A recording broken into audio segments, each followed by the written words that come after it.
하나님 말씀은 에레미야 42장 말씀입니다.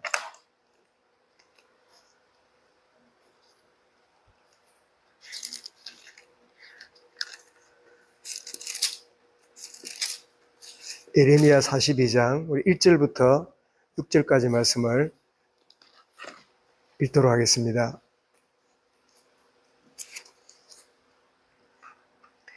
에레미야 42장 1절부터입니다. 이에 모든 군대의 지휘관과 가리아의 아들 요하난과 호시아의 아들 여사냐와 백성의 낮은 자로부터 높은 자까지 다 나와 선지자 에레미야에게 이르되 당신은 우리의 탄원을 듣고 이 남아있는 모든 자를 위하여 당신의 하나님 여호와께 기도해 주소서. 당신이 보는 바와 같이 우리는 많은 사람들 중에서 남은 적은 무리이니 당신의 하나님 여호와께서 우리가 마땅히 갈 길과 할 일을 보이시기를 원하나이다. 선지자 에레미야가 그들에게 이르되 내가 너희 말을 들었은저 너희 말대로 너희 하나님 여호와께 기도하고 물은 여호와께서 너희에게 응답하시는 것을 숨김없이 너희에게 말하리라. 그들이 에레미야에게 이르되 우리가 당신의 하나님 여호와께서 당신을 보내사 우리에게 이르시는 모든 말씀대로 행하리이다. 여호와께서는 우리 가운데에 진실하고 성실한 증인이 되시옵소서. 우리가 당신을 우리 하나님 여호와께 보내면 그의 목소리가 우리에게 좋든지 좋지 않든지를 막론하고 순종하려 함이라. 우리가 우리 하나님 여호와의 목소리를 순종하면 우리에게 복이 있으리라 하니라. 아멘. 실패를 통해 배운 유다 백성들이란 제목으로 말씀을 드리겠습니다. 참 오늘 이 본문의 내용은 참 놀라운 그런 이 요청임을 보게 되는데, 에레미야가 참 선지자로 부름받고 변함없이 던졌던 메시지는 이제 유다가 우상 숭배하고 하나님을 거역하기 때문에 이제는 그 징계로 영적인 정화를 위해서 바벨론으로 끌려가서 70년 동안 포로로 살다가 그렇게 순종하고 있다가 때가 되면 다시 이 땅으로 돌아오게 될 거다. 그러므로 순수히 갈대아 민족 그 바벨론의 침입을 받아들이고, 그리고 겸손히 이 고난을 받아들이고 그렇게 지내면 하나님이 때가 되면 돌이키실 거다. 자, 이런 메시지를 에레미야가 던지게 될 때, 그 메시지를 들었던 왕과 신하들과 특별히 이 선지자라는 이름을 가졌던 수많은 거짓 선지자들이 이 에레미야의 이 듣기 싫은 예언을, 예루살렘 성이 무너지고 70년 바벨론 포로가 된다는 이 소리에 거슬려 가지고 그 에레미야를 막 치고 굴에다 집어넣고, 그러면서 하나자 같은 선지자는 일어나 가지고 뭐라 했습니까? 2년 내에 우리가 돌아오게 될 거다. 하나님이 70년 동안 우리를 그렇게 둘 리가 있냐? 그러면서 에레미야의 메시지를 거역하다가 드디어 시드기야 마지막 이 왕 때 돼 가지고 그 아들을 자기 눈앞에서 죽이고 두 눈을 뽑아가지고 쇠사슬로 묶어서 바벨론으로 끌어가는 이런 끔찍한 그런 일이 참 벌어지게 되고, 참 모든 백성들이 다 세 차례 끌려가서 다 바벨론으로 가고 나서, 그리고는 가지도 못하고 오지도 못한 남아있는 예루살렘 백성을 위하여 에레미야가 남아서 그들을 위해서 위로하고 내가 남은 사역을 감당해야 되겠다, 그런 선택을 하고 남아있는데, 그 남아있는 백성들이 에레미야가 그 바벨론으로 사령관이 후대할 테니까 가자고 아니면 남아있든지 선택하라고, 그랬을 때 에레미야가 바벨론에 가서 후대하고 잘 지내기보다는 남아있는 이 백성들을 위로하고 돌아봐야 되겠다, 그런 선택하고 남았는데, 그걸 알았던지 백성들이 와가지고는, 남은 백성들이지요, 거의 다 바벨론 끌려가고 남아있던 이 유다 백성들이 이 에레미야에게 요청한 말이 오늘 본문입니다. 뭐라고 말합니까? 하나님께 기도해 주기를 바랍니다. 그러면서 그 에베레미야에게 기도를 겸손히 요청하는, 그래서 이 모습을 보면서 우리는 오늘 하루를 살아가는데 내 문제 때문에 기도하는 정도가 아니라 누군가의 문제를 위하여 중보기도하는 사명자다. 정말 국가를 위하여 참 여러 상황과 여건을 두고 기도해야 되는, 우리가 기도가 안 되면 불평이 되고 기도가 되면 불평이 사라지는 이 두 가지 상호 이 반비례하는 요소를 보게 되죠. 여러분, 기도가 되어지면 평안이 임하는데 평안을 놓치면 기도가 안 되는 이런 참 상관관계를 육이냐 영이냐 동시에 있지 못하는, 육이 강하게 지배하면 영이 참 눌리게 되고, 영이 우리를 지배하게 되면 육적인 이런 일에 문제가 보이지 별로 문제가 되지 않는 걸 보게 되는데, 기도해 주세요. 그리고 요청을 하게 됩니다. 그러면서 또 하는 말이 더 나아가서 하나님이 당신에게 주신 말씀을 우리가 받아들이지 않았지만 이제는 무슨 말을 하든지 무슨 메시지를 주든지 좋든지 좋지 않든지 간에 순종하겠습니다. 그러면서 겸손히 말씀 주면 순종하겠습니다. 가르쳐 주세요. 이런 이야기를 합니다. 이 요청에 에레미야가 4절에서 대답을 합니다. 뭐라 그럽니까? 내가 너희들을 위해 기도하겠고, 그리고 하나님 말씀을 숨김없이 참 내가 너희들에게 전하겠다.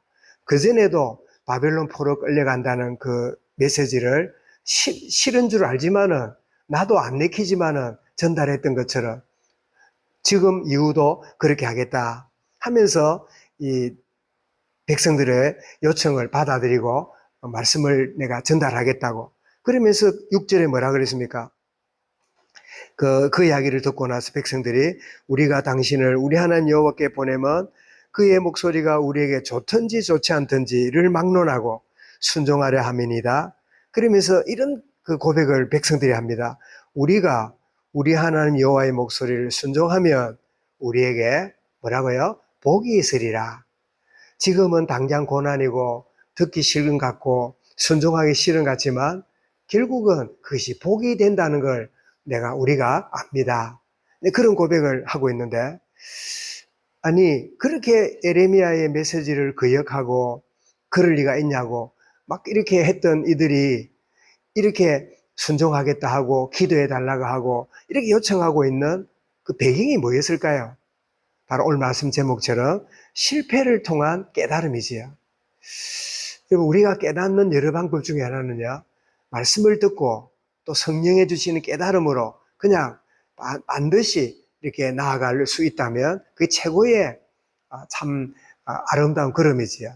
그런데 우리가 또 다른 이것이 안 되니까 실패를 하고 또 때로는 이 낙심도 하고 좌절도 하고 이런 순간들이 있으므로 이게 아니구나, 내가 이렇게 행해서는 안 되겠구나, 그 실패를 통해서 깨닫는, 그래서 우리는 우리에게 바른 것을 가르치는 그 역할을 하는 분들을 보고 뭐라 그럽니까? 선생님, 교사라 그러잖아요. 교사, 바른 걸. 그런데 이러면 안 되는구나, 이렇게 하면 실패하는구나, 이렇게 하면 하나님으로부터 징계를 받구나, 이걸 보고 뭐라 그러죠? 반면교사라지요.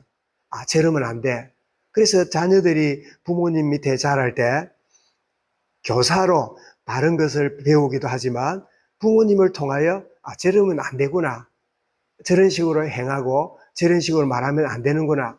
그래서 부모는 교사도 되지만 반면교사 역할도 하는 거지요. 자녀들에게. 그 자녀들이 부모의 가르침도 받지만 자녀의 부모의 그 원치 않는 그 바람직하지 않는 부분은 나는 저렇게 살아서 안 되겠다, 늘 술로 평생을 다 바치는 그런 사람이 있다. 그래서 그 밑에 아내가 또 아이들이 이랬고 저랬고, 그런 오은영 박사 상담이나 우리 뉴스나 이런 데 보면 그 나오잖아요. 그럴 때 자녀가 뭘 배울까요? 나는 술을 마시면 안 되는구나, 내가 술 취해가지고 아내를 괴롭히고 자녀들에게 고통을 주는 거는 그러면 안 되구나, 이렇게 이제 배우듯이. 그래서 반면교사를 통해 배운 에레미야가 준 메시지, 바벨론 포로로 가는 걸 순종해야 되는 것인데 거역하다가 고통을 받았구나. 그래서 우리는 역사를 통하여 배우는 거지요. 그렇다면 하나님 말씀이 뭡니까? 하나님 말씀은 객관적으로 보면 지나간 역사입니다.